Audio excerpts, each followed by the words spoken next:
Good afternoon, I think. How are you? Um, I think this is our second, this will be my third interaction, I think so. How are you? If I'm not mistaken, our last discussion was on disaster preparedness. And we talked about types of preparedness. Because we have preparedness from the personnel himself or herself, and there's professional preparedness. I think that is where we stopped. Because when there is disaster, if we mentioned earlier, it's not about nurses alone. It's not about health workers alone. It's about a lot of people who are going to be involved in the response to disaster. So we've discussed the personal preparedness in terms of you, the person doing the assisting or responding to disaster. And we have professional preparedness that has to do with the profession itself, what you need to do. And then we are now going to talk about community preparedness.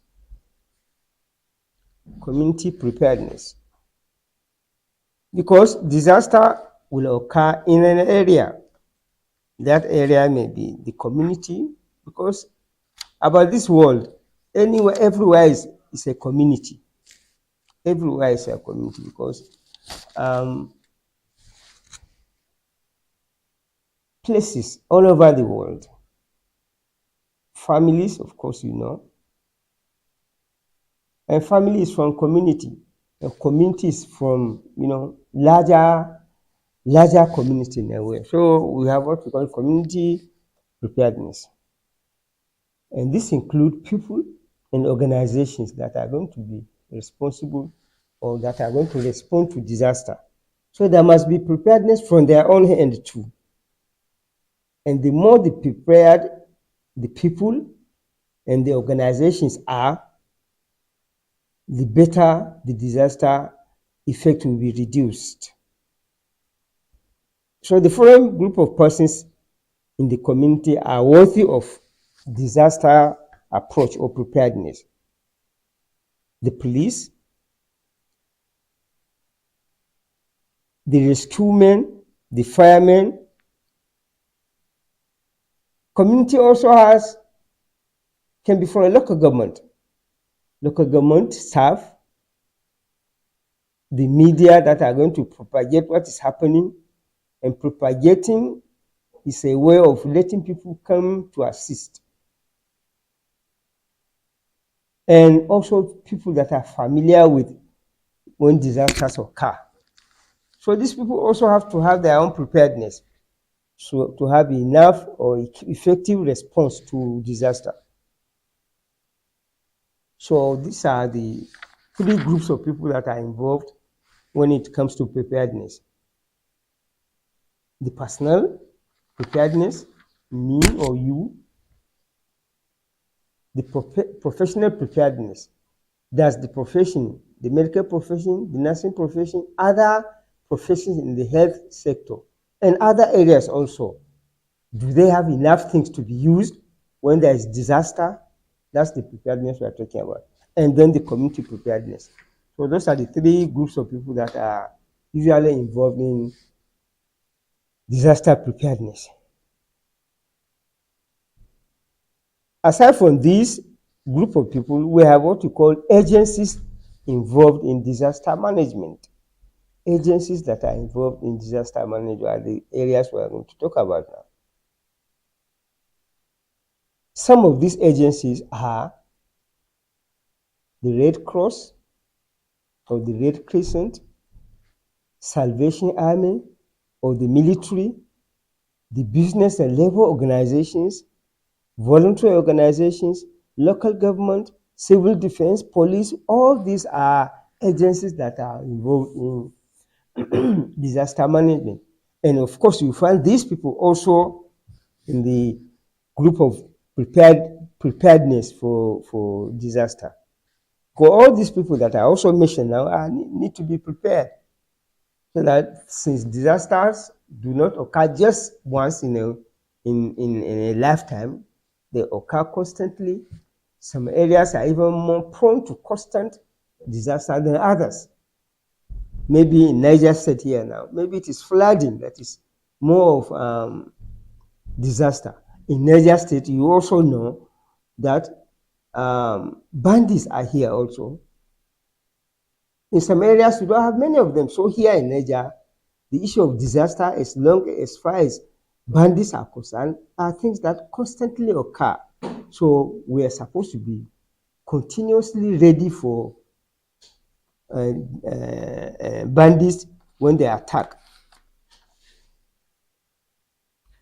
So when you have disaster agencies that are involved in the disaster management, how do you manage disaster? It's another subheading that we're going to talk about. Of course, your handout is there, and I'm just paraphrasing some areas. So you have disaster management.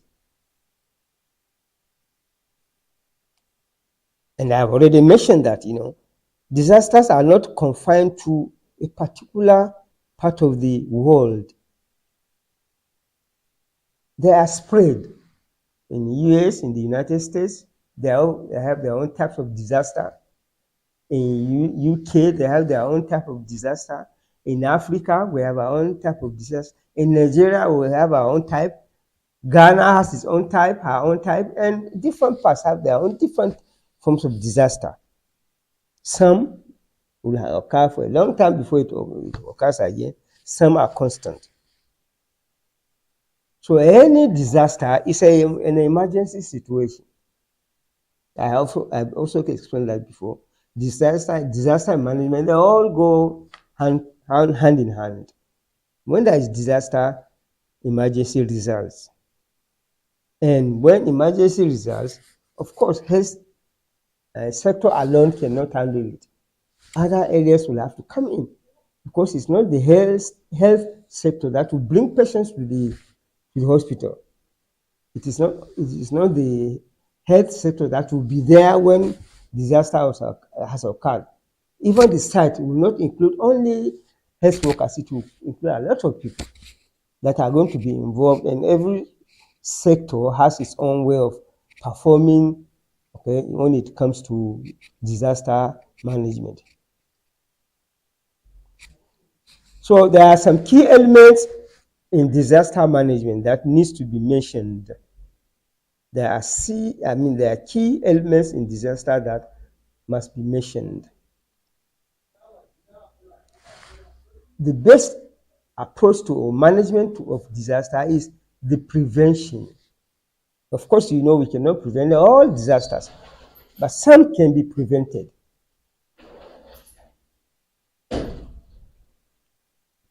And not only can you prevent, you can also avoid, because avoidance is part of prevention also. When you avoid it, or you avoid the effect, then it reduces the after effects of disaster. So prevention is one aspect of key elements in disaster management. When you go for disaster management courses, they'll tell you that prevention is one of the best ways of attempting or managing disaster. Another aspect is preparation. You must be ready for it. If certain area is known for certain type of disaster, you must prepare for it.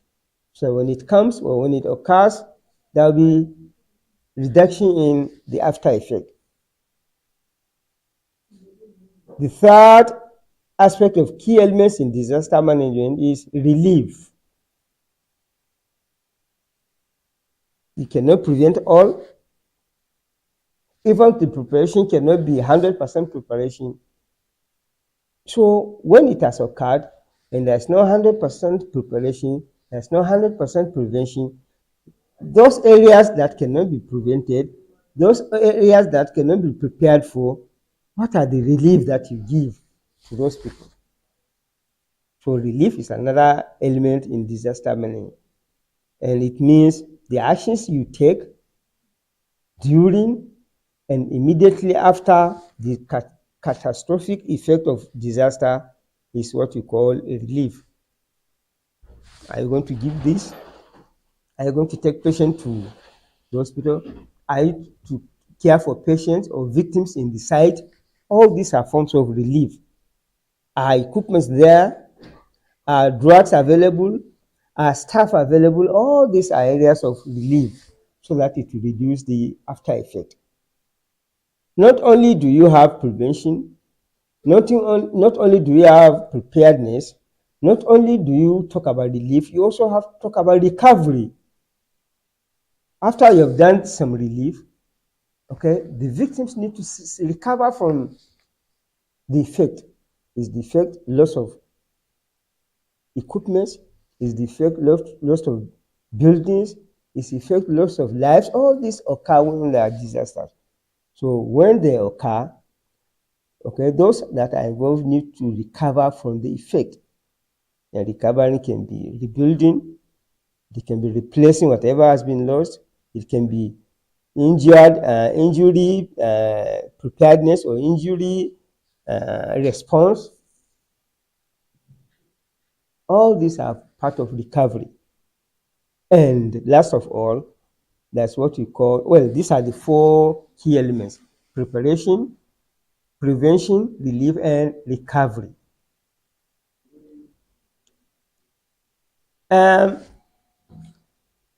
After having mentioned this,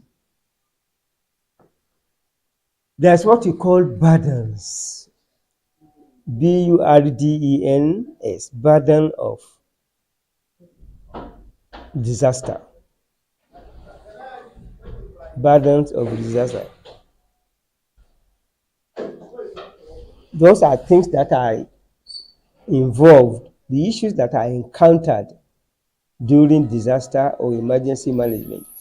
Those difficulties that are encountered is what is known as burden.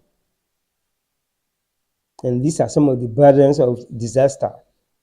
Burdens of disaster and emergency. Remember I told you, when there's disaster, emergency comes in.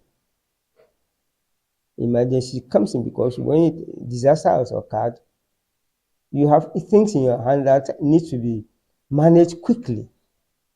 If not, okay, things will go, okay, worse. So these are some of the burdens that are there in disaster management. Number 1 burden is the security. It is a main problem when there is disaster. Are those that are going to be responding to the disaster, are they secured? Are they separated from the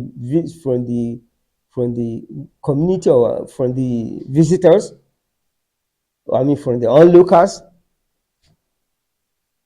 So all these people must be placed in their own places. Okay?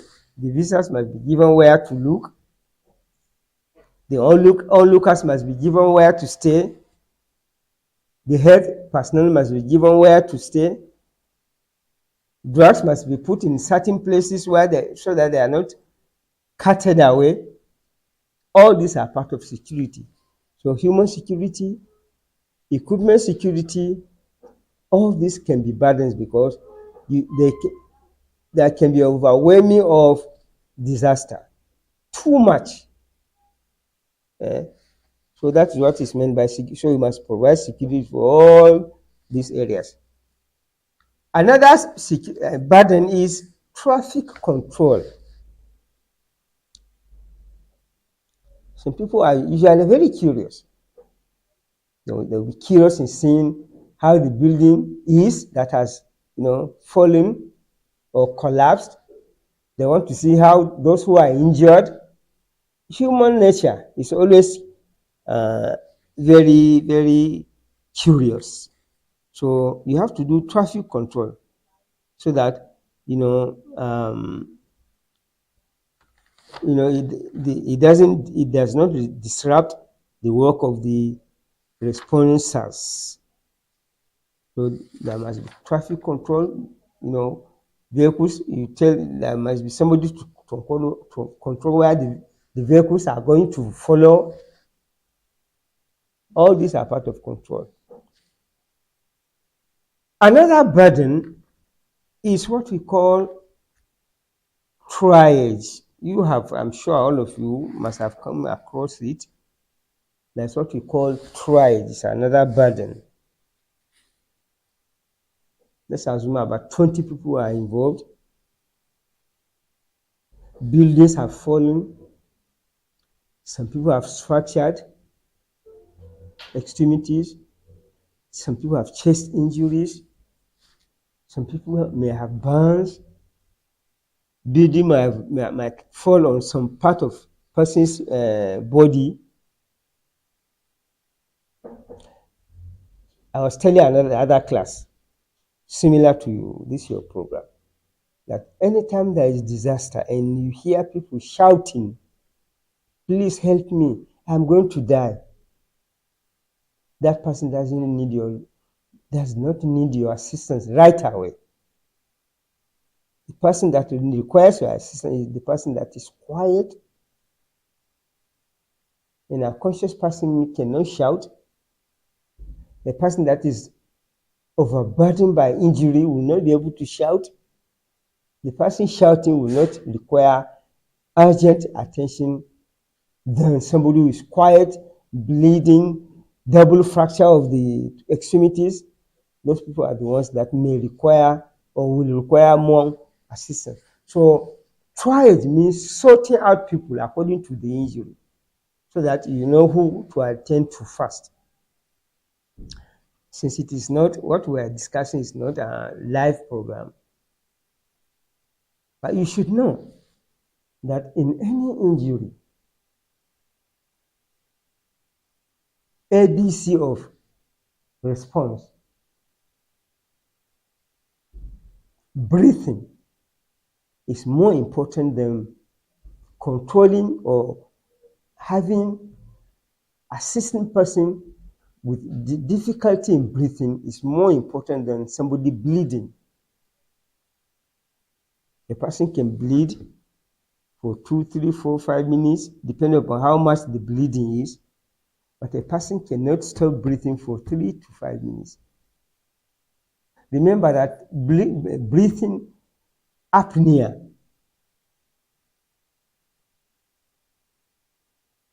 of 3 to 5 minutes will damage the brain. The brain not receiving oxygen for 3 to 5 minutes will damage the brain. And the moment the brain damages, we are talking about death. So triage, okay, is somebody, or triage is, there must be triage, so that triage officers, meaning those who are sorting out how much injured people are, must be able to must always be present during disaster, and will now point out to those who require urgent attention than others. So triage is part of disaster management. You must sort out those who require assistance than others. So this becomes also difficult because you don't always have enough triage officers. Another aspect is communication can be a burden also. That while you don't have telephones, disaster does not choose where to occur. Disasters can occur deep in the villages where communication becomes difficult. Telephones, intercoms can be a hindrance to effective management. So that because if there's no telephone, no intercoms, you need to communicate to people. You need to communicate with people that this is what is happening. This is what you need to bring. They need to bring all this. So communication, okay, ineffective communication can be a burden also. Another burden is medical supplies. Drugs can have shortage. You have shortage of drugs in the hospital. What more of when special things or disasters occur? So drugs, surgical appliances, dressing materials, linens, X-ray films, all this can be of short supply. The short supply is already in the hospital. What of when disaster occurs? So medical supplies can also be a burden during disaster because you will not have enough to be used during the disaster. And blood must always be readily available during the disaster. Of course, you don't find blood in the disaster area. Blood must be brought from blood banks, from laboratories. So all these are also, and people must also be ready to donate, okay, blood for smooth management. I wish you could be asking questions and answering questions, but so these are what I've just said about burdens. And burdens means there will be security burden, there will be traffic control burden, there will be triage burden in terms of officers that are going to be allocating, okay, who to treat first. There is going to be communication burden because not all areas can be reached during disaster. And of course, the medical supplies. All these are things that can occur in disaster as forms of burdens.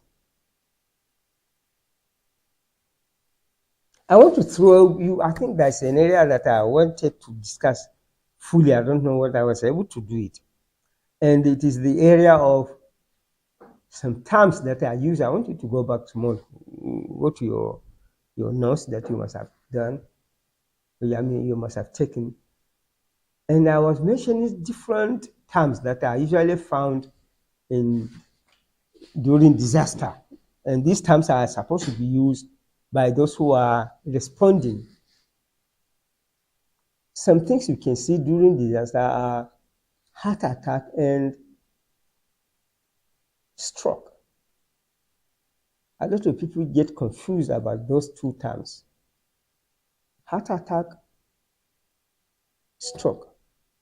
Heart attack is about the heart muscle. Yes, it's about the heart.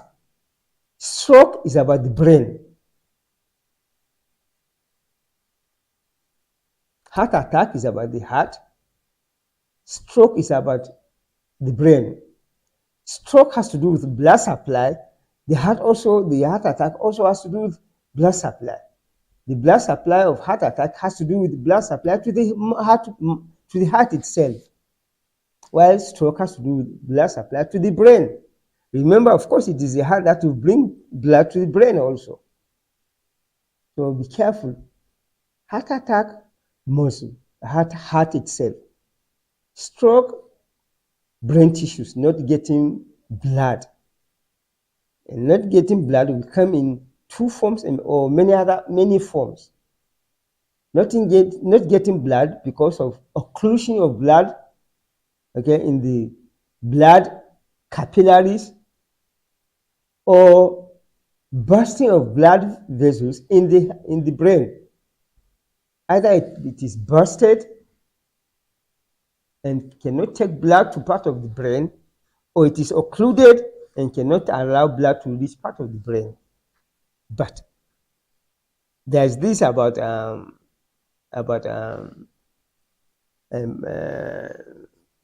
stroke that many people get erroneous, okay, thought about it.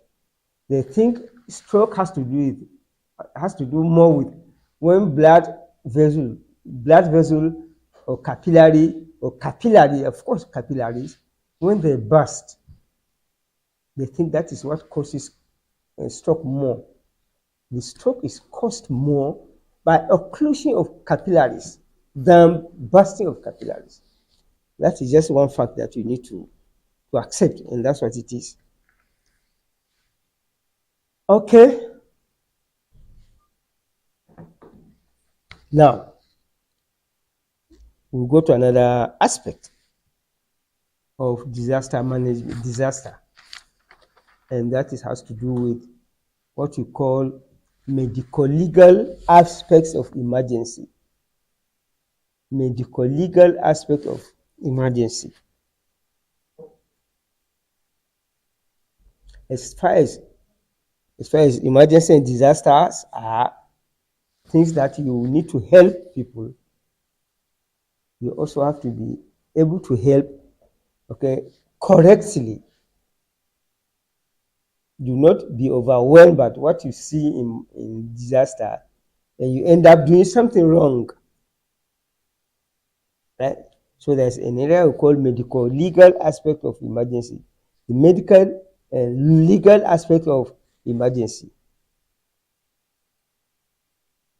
And one of the medical legal aspect of emergency, the medical legal aspect is a subheading that I'm discussing now. Is what you do or you don't do during disaster. What you should do in a normal situation that you did not do, or what you should do in a normal situation and you've done it wrongly, what we are going to be discussing now, so that you don't fall into the hands of the law, because the law is about the society. So one of the medical legal aspects of emergency or disaster emergency is what you call negligence. Negligence is not a new word to you. And this negligence can occur by doctors.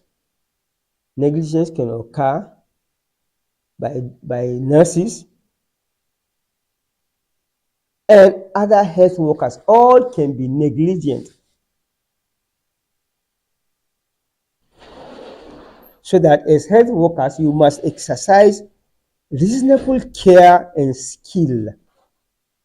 You must exercise reasonable care and skill to avoid bodily, mental, and financial disability to patients that are involved in emergency and disaster. You must do things according to your knowledge and your skill. You must exercise reasonable care. You don't see a bleeding victim and you add more to the patient's injury. Okay, you cannot see a bleeding patient, bleeding leg, bleeding neck, bleeding head, and you go and you start using leaves to cover. No. You are not using reasonable care, experience, or exercise. So whatever you do in the hospital, it may not be possible, very possible during disaster in the disaster area, but you must use reasonable care in doing things so that you do not land into legal triangle. All right. So another medical legal aspect is what we call consent to treatment. Just like in the hospital, you don't go to your patient, you start doing anything on your patient. Even in this situation, in emergency and disaster, there are areas that you must get patient consent before you do something.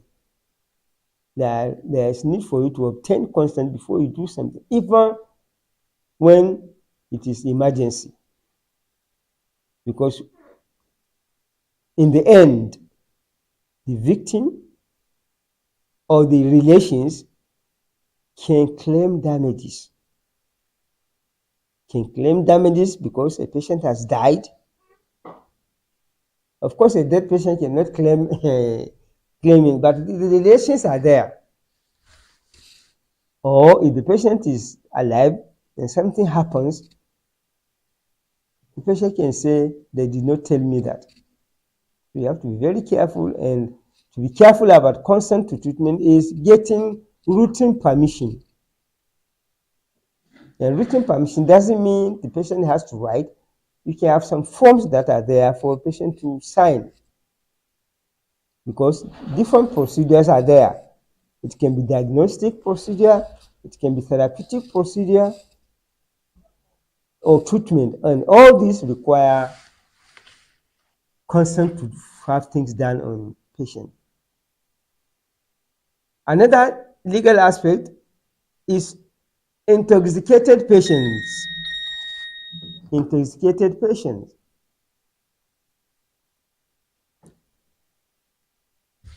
You have to be careful with patients that are, because it may be that during disaster, patient may have already, maybe was even intoxicated before the disaster, or besides, disaster comes in different forms. Even accident is a form of disaster.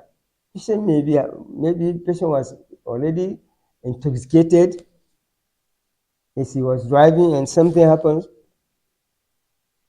So even an intoxicated patient can claim liability for failure of treatment. So you must be able to render service to intoxicated patient just like you would do for a normal patient. So you obtain consent for treatment. Don't say because the patient is intoxicated, okay, get permission, get consent from the relation, get consent from the patient himself. People that are also there that can get involved in medical legal aspect are prisoners. They are human beings also. And they have constitutional and civil rights. And their consent for examination and treatment must be sorted. You must seek their consent for treatment, because they can be also involved in disasters and management. Another medical legal aspect that can get you into trouble is what we call medical records. Medical records are confidential information about patient. They are confidential documents between the patient and the hospital. They are not to be revealed. Do not say because they have been involved in disaster and are having emergency attention. Their records must be kept, okay, as secret as possible. It can only be revealed between the health workers themselves. If you have to reveal about patients' status, you must seek patients' consent before you do, because sometimes, even though we keep patients' secrets, some secrets need to be revealed to certain group of people. But before you do it, seek patients' consent. Tell the patient why it is important to divulge, okay, the secret to another party. And this is only possible through getting permission. So medical records are also things that can get you into trouble.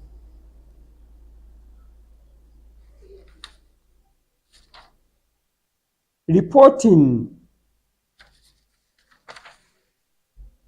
to authorities is also important legal aspect during disaster. Cases of assault, cases of battery, child abuse, accidents, gunshots, stabbed wounds, wounds due to weapon use, drug addictions, patients who come to the hospital dead or are dying within the or die within 24 hours in the hospital. All these need to be reported to the authority. The authority can be the police, the authority can be head of the hospital, the authority can be, even in disaster area, you have security people, you have police, you have, so all this, there must be report so that you don't get into trouble for not reporting. Because your reporting may bring about a better care to the patient. So these are some of the legal aspects that you can get trapped if you don't follow things properly. And let me mention this one. That's what we call abandonment. Abandonment. You abandon a patient, disaster has occurred, even though we talked about triage, it doesn't mean nobody should be attended to. It is that it is attending to somebody first or second. Okay, that is important, but everybody must be attended to so that you don't abandon somebody because you think, okay, his case is not important. Yeah, you don't abandon. Eventually get to the patient or victim, whatever may be the victim's problem, because we can get into trouble also.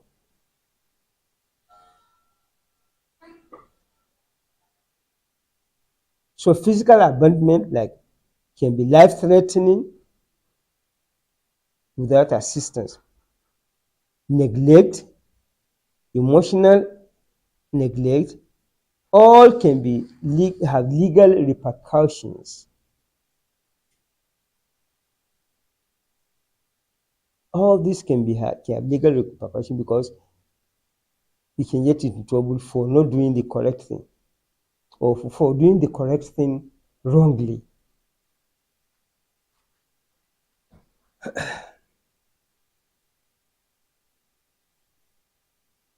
As I said, I wish we could be having interaction, but as we said, that will be sorted out along the way. And I think it's important that I discuss last two aspects. That is going to end Unit 1. So I'm not able to finish it, but I have mentioned in the previous discussion that disasters can be natural or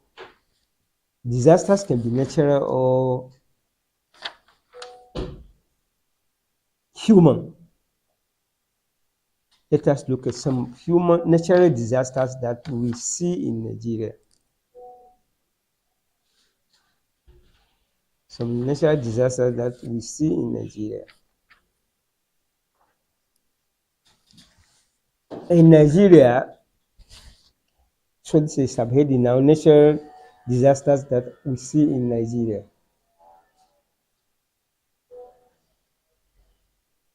Natural disasters that we see in Nigeria are mainly connected to climate, the climatic condition of Nigeria. And this results into loss of lives and properties. The natural disasters we have in Nigeria, like in other places for that matter, okay, results into loss of lives and properties. Some of the natural disasters we have in Nigeria are flooding. We have two major rivers in Nigeria: River Niger, River Benue. River Niger from out of Nigeria for that matter, and even River Benue is out of Nigeria. There are rivers flowing from other countries into Nigeria. But the River Niger and River Benue, they all terminate in Nigeria. If you know geography now, they all terminate into the Atlantic Ocean in the coastal areas of Nigeria. So flooding is one of the number one natural disasters we have in Nigeria. And flooding, of course, is due to heavy rainfall, overflow of water dams, poor drainage. They all cause flooding in urban and rural areas. And that is why drainages are very important, because they direct flow of water. If they are not properly put in place, drainages are not properly put in place, you find that water will just go, and they say water will always find its level. If you don't give it direction, it will just go wherever it can go, wherever pressure of water can take water to, it will just go that way. And when it goes that way, it will damage buildings, it will damage properties. Of course, part of buildings are properties. It will damage, okay, roads, it will damage vehicles, it will damage, and of course, it can take human beings away.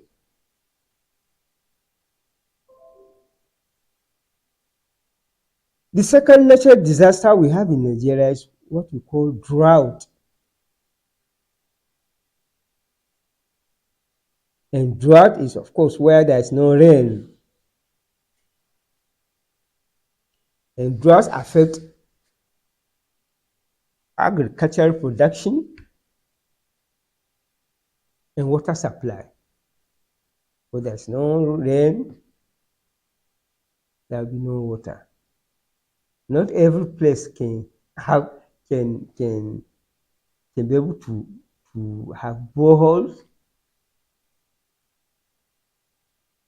and the dams that are done are made. They also require rain. So drought is another natural disaster that can bring problem to us.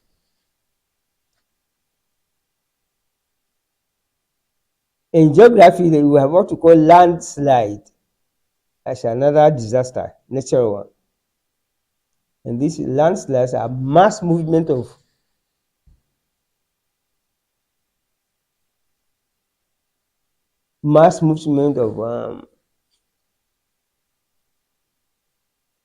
the land.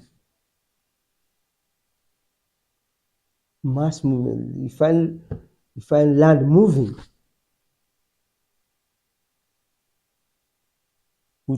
because of heavy rainfall. It will be taking away parts of the land. Landed areas will be moving. It moves and destroy things, destroy buildings, destroy animals.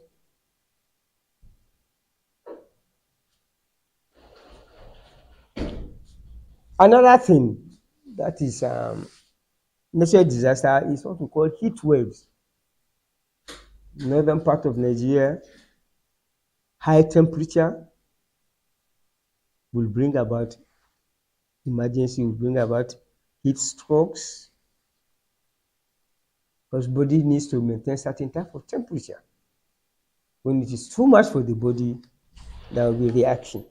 There will be physiological reaction. There can be river overflowing of rivers. Because of heavy rainfall, rivers overflow to different parts of the nearby areas. River Niger and River Benue overflow, causing flooding. So heavy rain will cause overflow. Overflow now will cause flooding. And another disaster, natural one, is what we call thunderstorms during rainy season. Thunderstorm will bring a lot of winds and lightning. And all this can bring about injuries to people and properties. Injury to people and damage to properties. Wildfires, okay, is another form of natural disaster. Bush fires. Some people will set some areas in the bush set it on fire, and fire will overpower the person who has set the fire, and to cause wildfire, damaging things. With harmattan, it even makes it more out of control when bushes are set on fire. And even though this does not occur in Nigeria, wildfires also occur in Western world, and in this, nothing is even set on fire, but heat will bring about fire to some grasses. Some grasses are easy to catch fire. So enough heat in the environment will make some grasses to just catch fire without even using matches. And those are things you find in the United States, in some Western worlds, where this occur, and they become so difficult to control. They have to use helicopters to control, to be spraying chemicals to stop the wildfire. And sometimes it doesn't work well.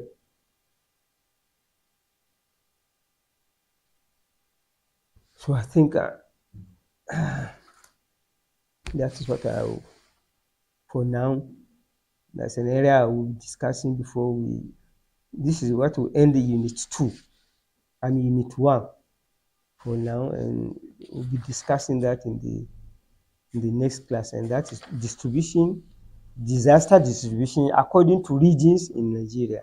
We shall be discussing those areas, and I hope my partner will be discussing, Mr. Taji will be discussing the ending units of this subject. I mean, this course. He will be discussing those areas. He has his own units to be discussing. I have been the 1, 2, and 3 to discuss. So for now, I think I'll stop here. And I hope you're sorry we couldn't do anything last week and the other week before. So we are now in full gear to continue our online discussion. Have a nice day. Thank you very much.